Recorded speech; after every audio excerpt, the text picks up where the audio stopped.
This is Democracy Now!, democracynow.org, The War and Peace Report. I'm Amy Goodman with Juan Gonzalez. While Donald Trump's arraignment and arrest dominated headlines Tuesday, two significant elections took place in Chicago and Wisconsin. We'll look at both, beginning in Wisconsin, where Judge Janet Protasiewicz has won a special election over Dan Kelly for a seat on the state Supreme Court, giving progressives control of the court for the first time in 15 years. With her election, the court's now expected to restore abortion rights in Wisconsin. Janet Protasiewicz spoke to supporters Tuesday night. Today's results mean two very important and special things. Yes. First, it means that Wisconsin voters have made their voices heard. Yes. They've chosen to reject partisan extremism in this state. And second, it means our democracy will always prevail.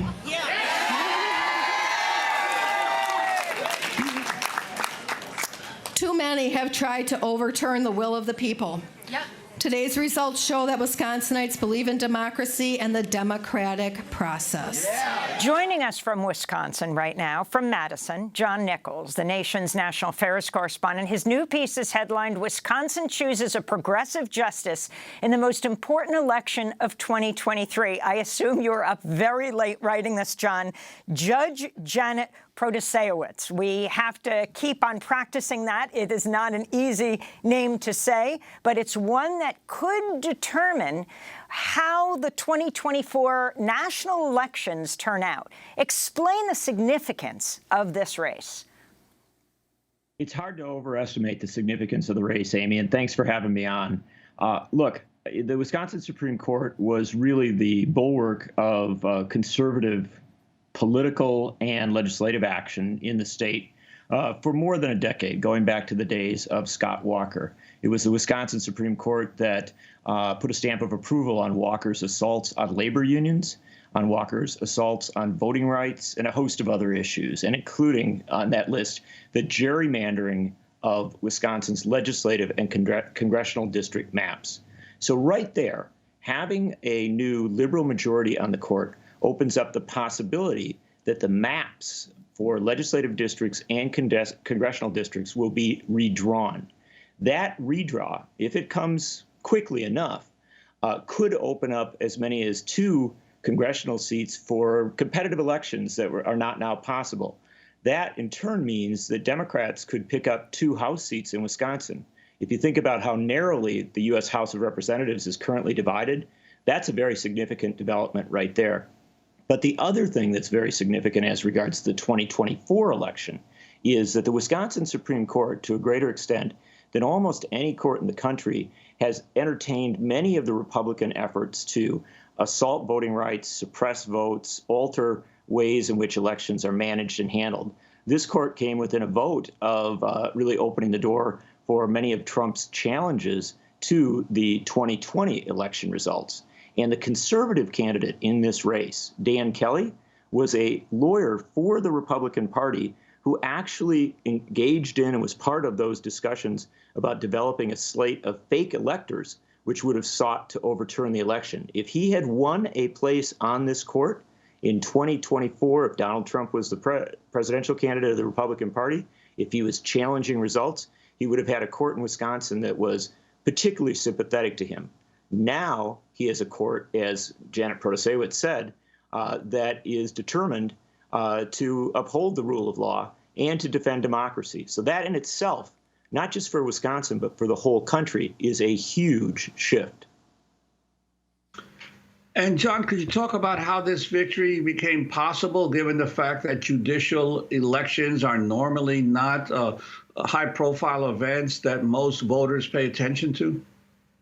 Yes, that is a very good question, Juan. Look, in Wisconsin, judicial elections have become high-profile events in recent years, going back to 2018, when Justice Rebecca Dallett won a critical race for the Supreme Court. And in 2020, when Justice Jill Karofsky defeated Dan Kelly, the conservative running this year, in a Supreme Court race. And so these races have become more and more significant in Wisconsin. This one, because it was a balance tipping race, became a big deal. People recognized that a seat became open. That's when a former justice or current justice decided not to run for re-election. That was a conservative justice. This open seat, it became clear, was going to determine whether this was going to be a conservative court or a liberal court going forward, not just for the next few years, but potentially into the 2030s, because these are 10-year terms on the court. So a lot of progressives in Wisconsin began to focus very, very closely on this race. They made a big deal about it. They talked about it early. They organized a great deal. You saw labor groups, civil rights groups, community groups, all sorts of folks, who really got engaged with this, not this year, but they started last year. And the fact of the matter was the race did become nationalized. You saw huge amounts of conservative money coming in from billionaire donors.